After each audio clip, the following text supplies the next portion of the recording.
Hello friends, how are you? कैसे हैं आप लोग?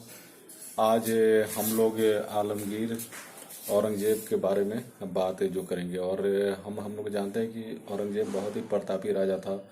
अब उसने ज़िंदगी के बहुत सारे साल जो है दक्कन में गुजारे थे। और दक्कन में गुजारने के चलते, जहाँ दक्कन एक पूरी तरह वीराना प्रदेश था, उसे अपनी कौशल से बहुत ही हरा भरा और विकसित प्रदेश में औरंगजेब ने विकास किया, दक्कन प्रदेश का। तो और भी बहुत सारा प्रशासनिक काम किया, एडमिनिस्ट्रेटिव से लेके। हालांकि स्थापत्य कला में बहुत ज़्यादा योगदान नहीं था, चूँकि वो कट्टर इस्लामिक कानून पे राज जो चलाते थे अपना। तो आइए हम और आप औरंगजेब के बारे में कुछ जानकारी प्राप्त करते हैं। और ये सब जानकारी मेरे ख्याल से आपको बहुत काम आएगी, तो इसे ध्यान से सुने, देखें। तो 3 नवंबर 1618 को औरंगजेब का जन्म हुआ था। आलमगीर ऑरेंज और औरंगजेब, आलमगीर का मतलब होता है कॉन्केर ऑफ द वर्ल्ड, संसार को जीतने वाला। और औरंगजेब का मतलब होता है ऑर्नामेंट ऑफ थ्रोन, यानी राजगद्दी का मुकुट। और ये छठे मुगल बादशाह थे। और ये और इनकी मृत्यु हुई थी 3 मार्च 1707 को। जी हाँ दोस्तों, याद रखिएगा, 3 मार्च 1707 को। 3 नवंबर 1618 जन्म और 3 मार्च 1707 को इनकी मृत्यु हुई थी। और औरंगजेब के काल में एक चीज़ हुआ था कि मुगल साम्राज्य बहुत दूर तक फैला हुआ था, आप अब इसको बोल सकते हैं। और इकोनॉमिक में भी बहुत ज़बरदस्त उछाल हुआ था।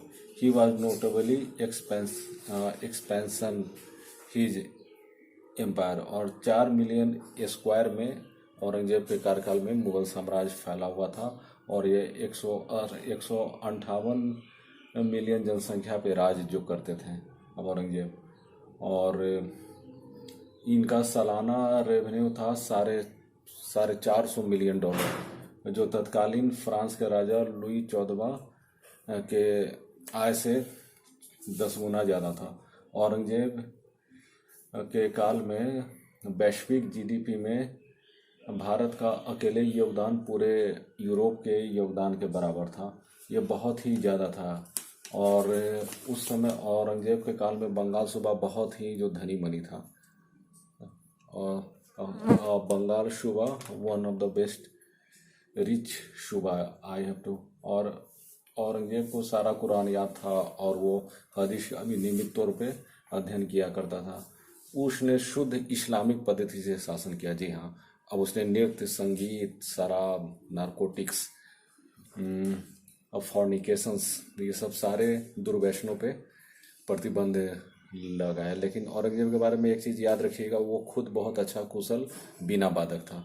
बीना बहुत अच्छे बजा जाता था। और दरबार में चित्रकारी से लेकर जितने गैर इस्लामिक कार्य थे, उन सभी को प्रतिबंध किया औरंगजेब ने। और हिंदू मंदिर को तोड़कर मस्जिदें बनवाई। अब अपने भाई दारा शिकोह की हत्या की। जी हाँ, अपने भाई दारा शिकोह का हत्या किया। विश्व प्रसिद्ध सामूगढ़ का लड़ाई हुआ था सन 1658 में।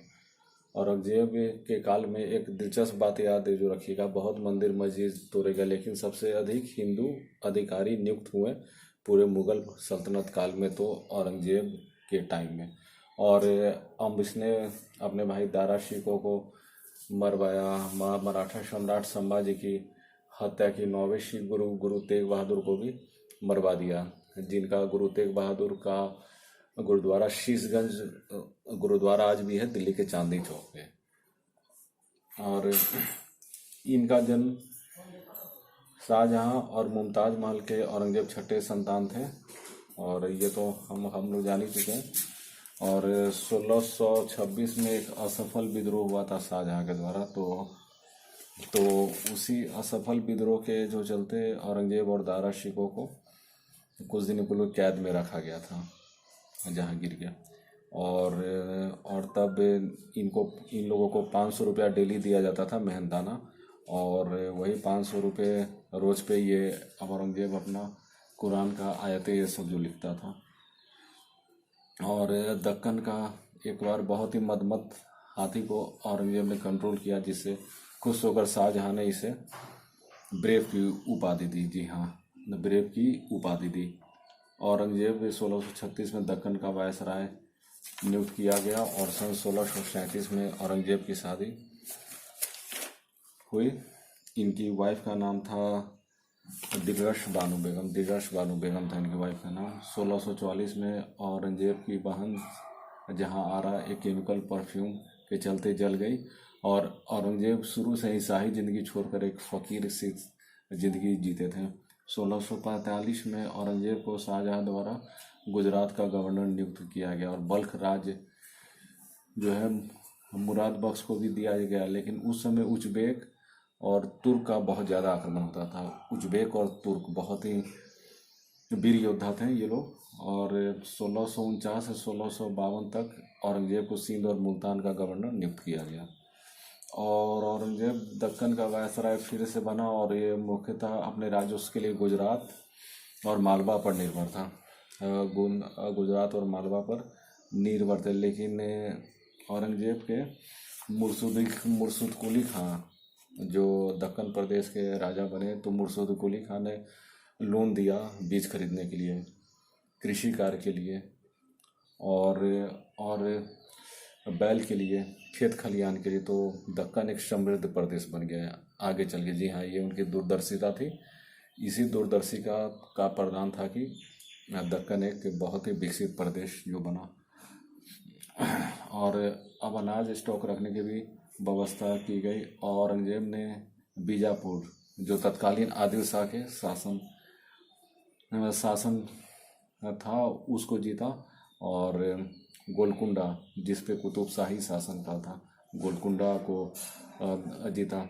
इतिहासकार एक सतीश चंद्र ने कहा, जब उत्तराधिकार की लड़ाई ठन गई, जब 1658 में शाहजहां बहुत गंभीर रूप से बीमार पड़े, तो उस समय उत्तराधिकार की लड़ाई छिड़ गई थी, जो कि पहले माना जाता था राजा का ज्येष्ठ पुत्र ही राजा जो बनेगा। लेकिन अकबर के काल के बाद जो जहांगीर तक तो ठीक था, लेकिन अब उसके बाद जो है भाइयों की हत्या हो जाने लगी जो मुगल काल में। तो इसलिए इतिहासकार सतीश चंद्र कहते हैं, in the ultimate resort connection among the powerful military leader and military strength and capacity were the real arbitrators. जिनमें साहसिक सैन्य क्षमता का नेतृत्व होगा वही जो आगे चलकर दिल्ली का राजगद्दी संभालेगा।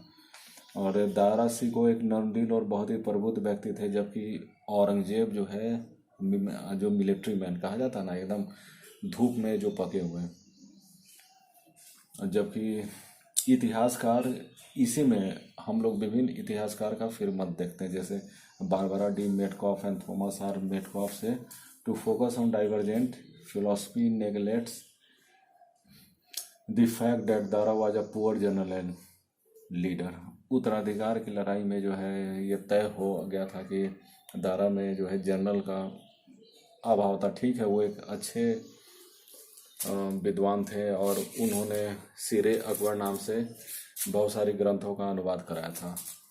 तो उत्तराधिकार की लड़ाई जो परसी सामूगढ़ की लड़ाई में दारा शिकोह की हारी और शाहजहां भी दारा शिकोह को ही चाहता था शासक बनाना, लेकिन इसी चलते शाहजहां भी कैद कर लिए गए और औरंगजेब आकर दिल्ली की राजगद्दी संभाले। और शाह शुजा और औरंगजेब के बीच फरवरी 1658 में बनारस में लड़ाई हुई। फलस्वरूप शाह शुजा जो है बिहार भाग गया और मुराद और औरंगजेब मिल गए, लेकिन मुराद का इस्तेमाल किया था औरंगजेब ने और प्रसिद्ध दारा शिकोह से इन लोगों की लड़ाई हुई 1658 में। धर्मत की लड़ाई कहा जाता है कि धर्मत की लड़ाई में दारा शिकोह का बहुत हारने के बाद बहुत ही